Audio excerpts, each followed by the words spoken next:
The funny thing about emotion and grief is that we all have some of it, but how we express it can be highly diverse from individual to individual.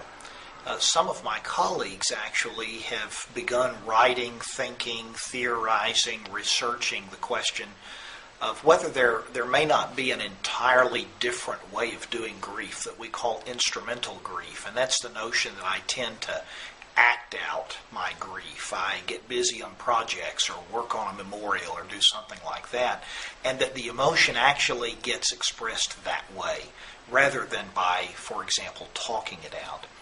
In our society, there are people that are really scared to say, "This is what I feel."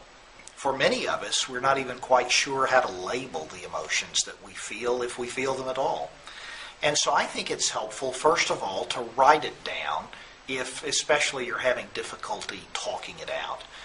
Writing in a journal can be extraordinarily helpful for grieving people, and it doesn't take anything special. It can simply be, today I think I'm feeling, or this hour I think I'm feeling, and just begin to write a little bit, a few sentences first, maybe a paragraph and a bit more.